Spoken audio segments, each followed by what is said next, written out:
बहुत समय पहले की बात है।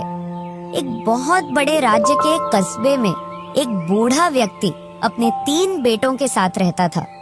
उसने एक घोड़ा पाल रखा था और बाप के लिए तो तीनों बेटे और घोड़ा चारों ही लाडले थे। लेकिन तीनों बेटे अव्वल दर्जे के थे, बेवकूफ। कुछ समय बाद जब वह बूढ़ा व्यक्ति मर गया तो उसके बेटों ने आपस में मशवरा किया कि बाप तो दुनिया से चला गया, अब इस घोड़े को कौन पालेगा। उन्होंने मिलकर फैसला किया कि घोड़े को काटकर आपस में बांट लेते हैं और हर भाई के हिस्से में घोड़े की एक एक टांग आ जाएगी, लेकिन फिर भी एक टांग और बाकी का शरीर शेष रहेगा। उसे कैसे बांटेंगे, यह तो मुसीबत खड़ी हो गई। वे घोड़े के पास खड़े होकर यह मशवरा कर ही रहे थे, तभी वहाँ से एक व्यक्ति गुजर रहा था। उसका ध्यान तीनों भाइयों की ओर गया तो उसने पूछा, भाइयों, आप में किस बात पर आपस में बात छिड़ रही है? मुझे बताओ, हो सकता है मैं तुम्हारे मसले का कोई हल निकाल सकूं। तीनों भाइयों में से एक ने जवाब दिया, हम 3 भाई हैं, आप हमें बताइए, हम इस घोड़े को तीनों भाई आपस में कैसे बांटें? हमें समझ नहीं आ रहा। उस शख्स ने कहा, यह तो बहुत आसान है। ऐसा करो, इस घोड़े को बेच दो और बेचने पर जो रकम मिले उसे आपस में बांट लेना। तीनों भाई इस बात पर राजी हो गए और घोड़े को बेचने के लिए शहर की तरफ रवाना हुए।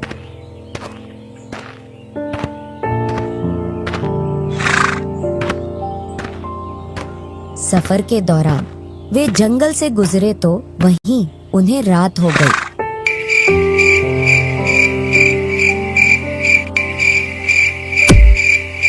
तीनों भाई दिन भर के थके हुए थे और घोड़ा भी थक गया था। तीनों भाई जैसे ही लेटे उन्हें नींद आ गई। जब वे गहरी नींद में सो रहे थे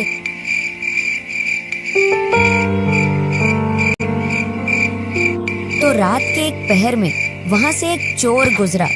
उसने देखा कि तीनों आदमी बेखबर सो रहे हैं और जोर जोर से खर्राटे ले रहे हैं। चोर आहिस्ता से घोड़े की तरफ बढ़ा और घोड़े को लेकर आहिस्ता से वहां से निकल गया।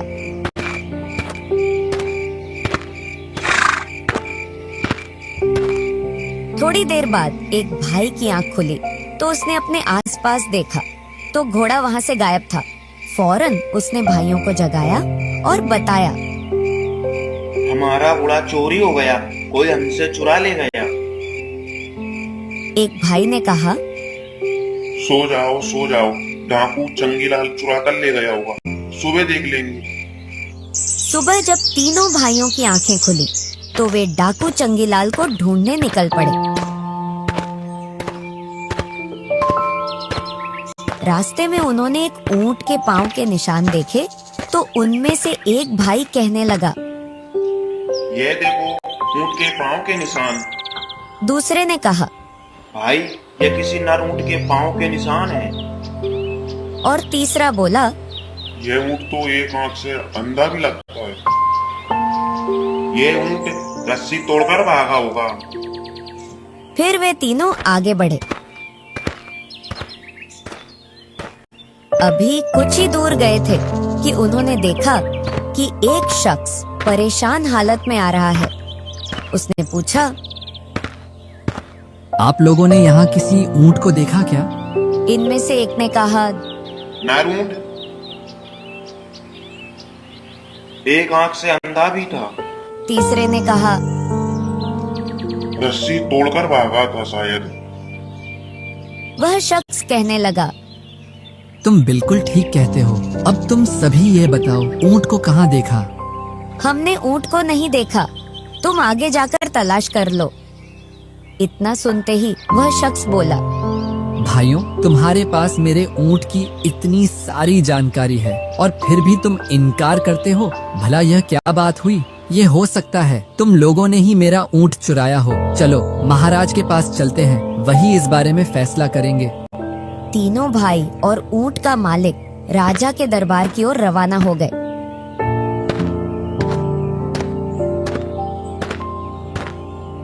चलते चलते रास्ते में उन्हें जमीन पर किसी इंसान के पैरों के निशान नजर आए। तीनों भाइयों में से एक ने कहा, यह तो औरत के पाँव के निशान है। दूसरे ने कहा।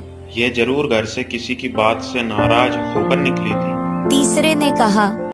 भाई ये तो पेट से लगती है, मतलब इससे बच्चा होने वाला है। इतनी बात करते करते जब वे आगे बढ़े तो एक शख्स जल्दी जल्दी आ रहा था।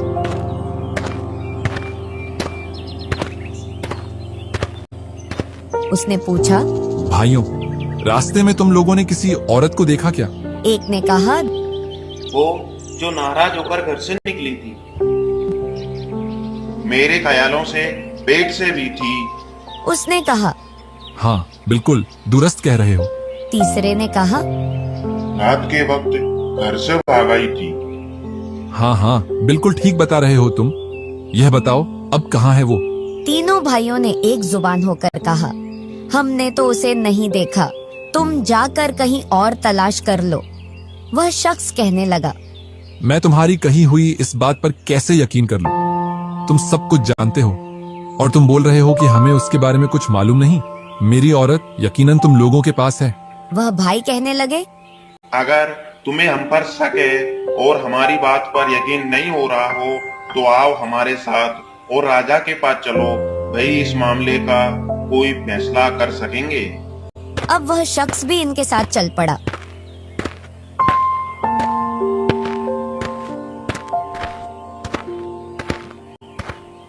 चलते चलते वे उस चंगीलाल के गांव में पहुंच गए।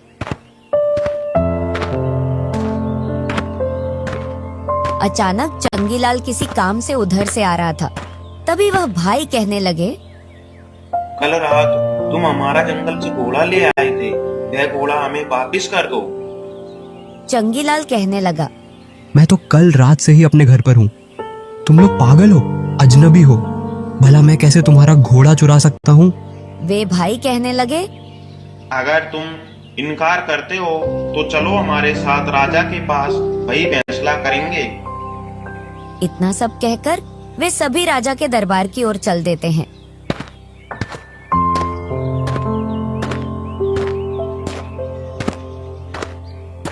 राजा ने उनसे पूछा, क्या बात है, ये बताओ। हुजूर, हम इंसाफ के लिए पेश हुए हैं। फिर सभी ने बारी बारी से अपनी अपनी तमाम बातें राजा को बताईं। ऊंट के मालिक ने कहा। इन लोगों ने हुजूर पहले मेरे गुम हुए ऊंट के बारे में तमाम बातें सही बताईं और फिर कहते हैं कि हमने उसे नहीं देखा। ऊंट को चुराने वाले यकीनन यही लोग हैं। मुझे इंसाफ चाहिए। दूसरा शख्स कहने लगा। मेरी बीवी रात को घर से निकली थी और इन लोगों ने जो भी बताया वह बिल्कुल सही सही बताया। और फिर कहते हैं हमने उसे नहीं देखा। मेरी बीवी को अगवा करने वाले यकीनन यही तीनों हैं और कोई नहीं। राजा ने तीनों भाइयों से पूछा, तुम लोग अपनी सफाई में क्या कहना चाहते हो? उन भाइयों ने जवाब दिया। हुजूर, पहले हमारी बात तो सुनो। रात को चंगीलाल ने हमारा घोड़ा चोरी कर लिया। वे इतना ही बोल पाए थे। तभी चंगीलाल ने कहा। हुजूर, मुझे इनके बारे में बिल्कुल पता नहीं। ये लोग मुझे बिना वजह पकड़ लाए हैं। अब राजा ने उन तीनों भाइयों से पूछा। ये बताओ, जब चंगीलाल घोड़ा चोरी करके ले जा रहा था तब तुम में से किसी ने देखा क्या? हुजूर, हम में से किसी ने नहीं देखा। इतना सुनते ही राजा ने गुस्से में कहा। जब तुम लोगों में से किसी ने भी इसे देखा ही नहीं तो इस पर झूठा इल्जाम क्यों लगाते हैं? और ये दूसरे लोग जो तुम्हें गुनहगार ठहरा रहे हैं, इनकी सफाई में तुम्हें क्या कहना है?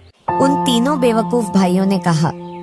हुजूर, ये लोग हम पर झूठा इल्जाम लगा रहे हैं। हम मुजरिम नहीं। दरअसल हमारे मन के अंदर उठने वाले आंतरिक विचार होते हैं और जिन्हें हम कह देते हैं वही सही निकलता है। हमें ये सब मन के विचारों के जरिए मालूम होता है। राजा ने कहा। अगर ऐसा है तो तुम लोगों का इम्तिहान लूंगा और देखूंगा कि क्या वाकई जो तुम बोल रहे हो वह सही भी है या फिर तुम बातें ही बना रहे हो। इसके लिए मैं एक चीज को दूसरी चीज के अंदर छुपा कर रखूंगा और फिर अगर तुम लोगों ने सही सही बता दिया तो मैं जान जाऊंगा कि तुम लोग वाकई सही बोल रहे हो और तुम तीनों बेगुनाह हो।